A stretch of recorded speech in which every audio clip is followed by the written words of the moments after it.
Well, good afternoon, everyone. My name is Gary Spracklen, and I have the fairly unique job title of Director of Digital Learning and Innovation. That's when you all go, woo!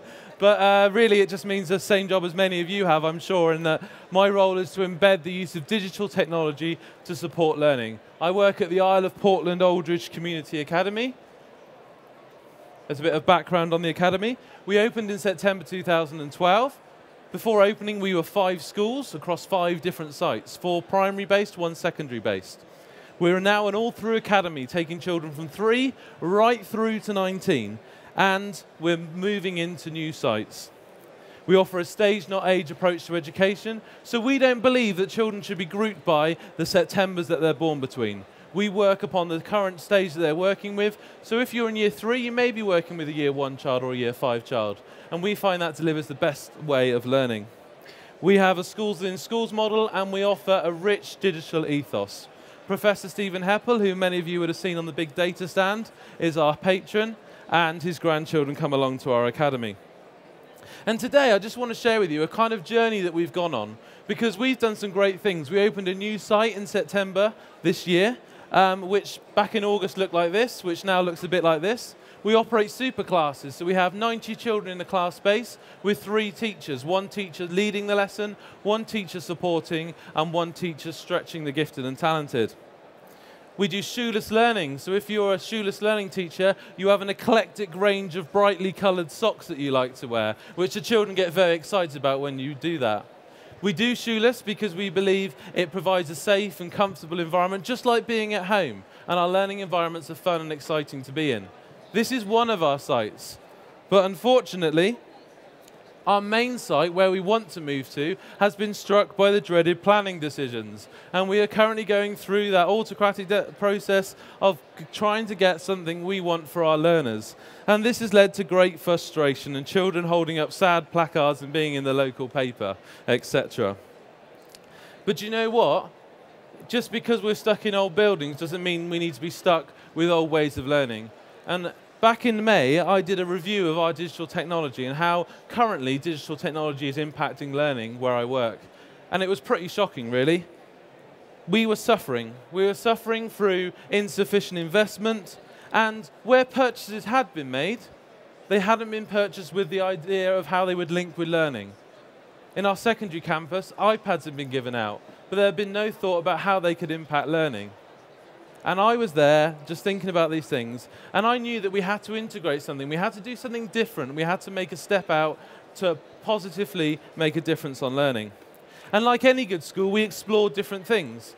We looked at Windows-based laptops. We explored the use of iPads. And then we came across the Google Chromebook. And back around Easter last year, we ran a Google Chromebook trial. We did it with 16 Chromebooks. Oddly enough, they went into our food technology base. They went into this base because it was where we needed the biggest impact at that moment in time. And the difference we saw straight away was incredible. Children instantly had the tools in their hand that they needed to support learning. Quick access, instant on, immediate, powerful learning in their hands when they needed it. The technology teacher described it as having an incredible impact on learning. The head of faculty said that the immediacy and file sharing were excellent features and great quick access. These words, immediacy, quick, agile, fast, are all words that we put to use in the Chromebooks. So I then had to decide our next step. And back just before we broke up, back in March time, I drew a table out for our governing body, and I put forward 4 options. We had the polish option. This was to polish the existing machines that we had in our school up to something that could cope with Windows 7, something that we could run with, the kind of Band-Aid, the plaster to our problems. We knew that if we went for option 1, we'd be doing the same thing in a couple of years' time, or even quicker. Option 2 was to completely strip out the computers that we had and put in brand new Windows 7 machines. Then, because we'd already seen the impact of Chromebooks, we thought, well, how about we take away the existing infrastructure and put in 360 Chromebooks to swap like for like? And then kind of the mad, crazy option was to go for the one-to-one Chromebook approach. And for mad crazy, it wasn't mad crazy for me because I knew already that it would make an impact, but it probably appeared mad and crazy to the governors I was presenting to at the time. But I came with a strong argument. I came with the fact that we wanted to impact everyone. And the school that I work for is a school that is in the lowest 20% of the following indicators. We are serving a very in-need community, like many of you will be serving as well. And we knew that if we wanted to make a true impact, we needed to give this access, this instant access. We knew what difference technology would make. We needed to give them that access straight away. So we went with the Chromebook. We went with the one-to-one option. And not only did we go with the one-to-one option, we went to the one-to-one option with no cost to families. Because of the savings we were making in infrastructure, because we weren't upgrading our servers, because we didn't have to pay out for licensing, we were able to make this bold leap to go one-to-one with 700 pupils. This meant that we had 100% uptake, as you can imagine. Nobody turned it down. We were giving something for free. We're not asking for anything in return. We didn't ask for parents to sign insurance waivers. We did it on complete trust. We did that because we wanted that figure. We wanted 100% uptake. And this is the moment that I told my normally very reserved, won't budge an inch during assembly school that they were getting Chromebooks.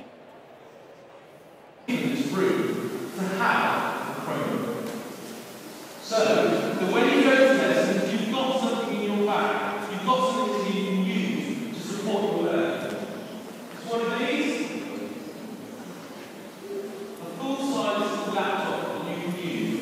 Get on the internet with a super format, with the high-speed connections, and with a new Wi-Fi network. They talk about it. They're not sure what to make of it all. Then suddenly, spontaneously, they start clapping. They're not sure how to take it. So we've told them they're getting one, and then we give them the even better news. Not only are we giving them one to use at home, we're giving them one to use at, not only are we giving them one to use at school, we're allowing them to take them home. The Chromebooks, we're going to give them to you in September, and they're not just for use in school, they will be yours for the year to take home, to use wherever you want to help your learning. Like, they will be yours. Still a reserved clap, but you can tell that moment after, that initial discussion, the excitement of being able to have access at home. So a lot of our children would have been able to access maybe a shared computer at home before, because most homes now do have internet and access to some form of connection, but they wouldn't have had their dedicated device other than their mobile phone to be able to support their learning. So this was big news. Let me get back in. This was big news for our pupils. This was big news for our school. And we had the big kind of, hey, we're getting Chromebooks. It was really exciting. And then came the delivery.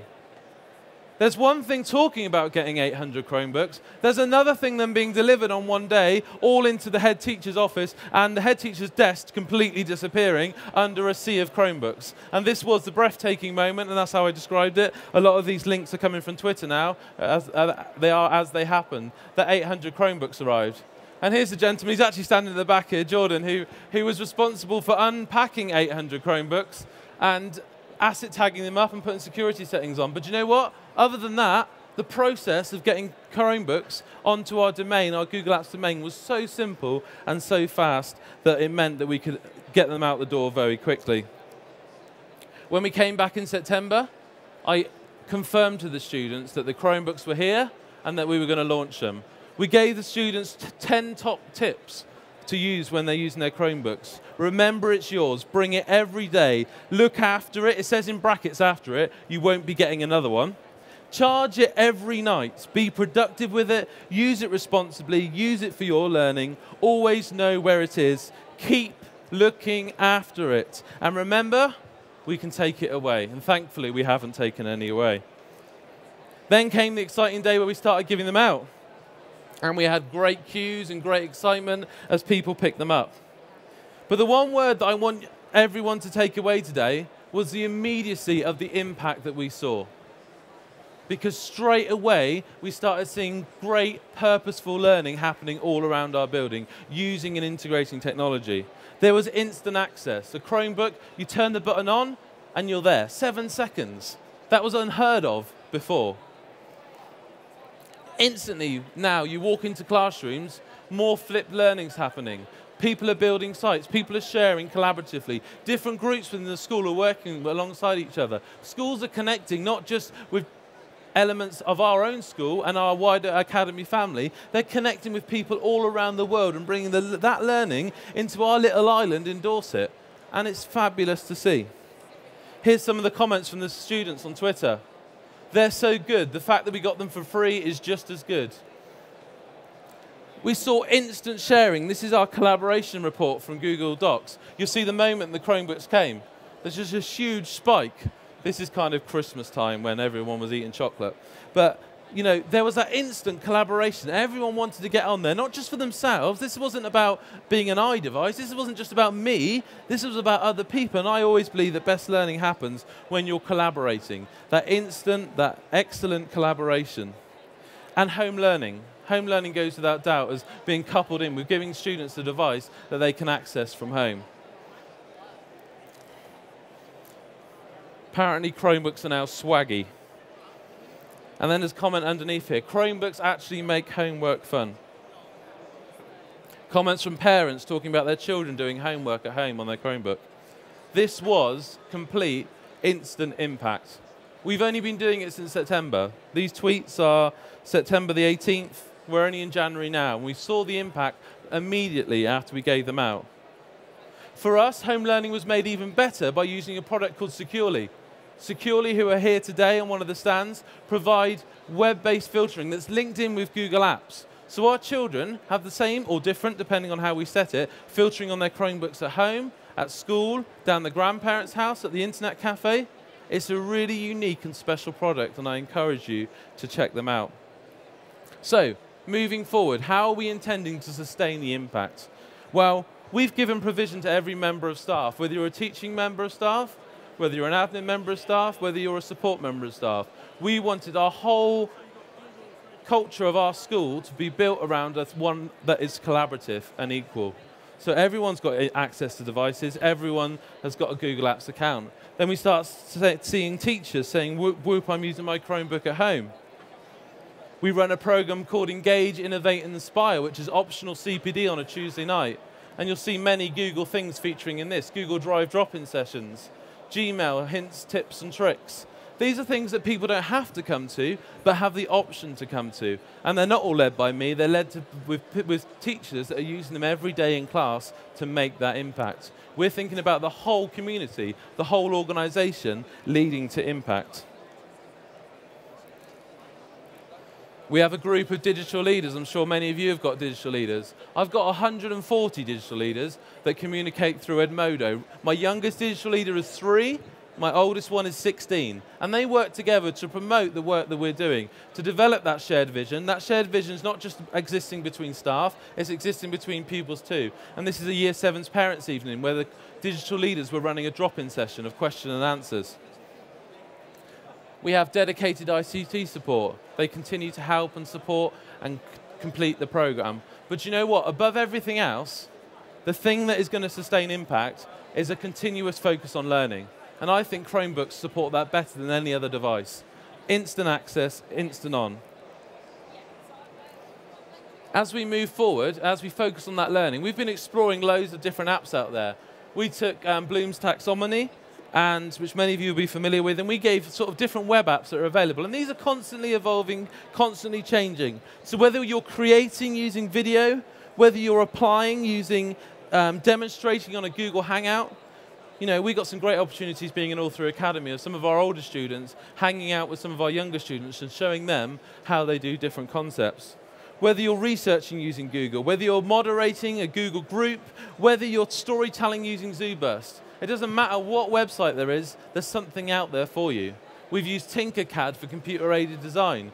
We've used all sorts of animation opportunities. We've been able to embed it in every single subject across every age level. This is a maths lesson where children had flipped the learning, and we're using Khan Academy and YouTube clips built around a Google website to simply drop in and drop out of. This is a business studies lesson where they work alongside on the tables. We love write on tables at IPACA. I think it's really important to expand just from the small surfaces into the bigger surfaces, and then linking it up with the Chromebook work as well. These are a group of digital leaders working with a former pupil on Spreaker.com to create their own podcast. Instant media recording on a device that costs around £180. Great learning, exciting learning, collaborative learning, appealing to a wider audience. Here's some animation work. I'd just like to leave you with this comment, really, before I take any questions, and that's that this student published this just after getting their Chromebook, and they said the words, "I'm excited. I finally get the opportunity to learn in a way that I always wanted to." And for me, that's all I want. That's what I want. So, has anyone got any questions? Yes. Sorry? Can you say anything about the content that the children learn from? Okay, there's a question about what content we use. The way that we approach things at IPACA is that we're not prescriptive in that you have to go to a certain website for certain things. I like to encourage my teachers to use as many different platforms as possible, because that's what essentially you have to use as an adult as you move forward, because I don't want to buy into one VLE. I don't want to buy into one clip bank of resources. I want my students to utilize the full resources that are available on the web. And, excuse me, my throat's getting dry. I think that choice has actually helped teachers as well, because they can take some ownership. You know, and we have provided input on how you create your own Google site to use it with your class, or how you do a blog for your class. But we're not precious about that. We don't say you have to use that. If you want to go off and use some free website builder that will leave a big advert at the bottom, that's fine. We don't mind. We want you to create the things that you believe are going to impact your children. And I often get asked, you know, what about the teachers that find it really difficult with technology? You know, do we just need to spoon feed them? And I completely disagree. I think we need to inspire them to see the difference for children. And when we do that, every teacher came into this game of teaching, this business of teaching, to make a difference to children's lives. And if we can provide that hook, that carrot, and don't get me wrong, sometimes it takes time, it takes effort to provide that carrot, provide that hook, but if we can show them the difference a resource can make, then they'll jump on it and use it with their children, because they want to see that impact on children. Is there any other questions? You got a microphone as well, look. No? Well, thank you very much, everyone.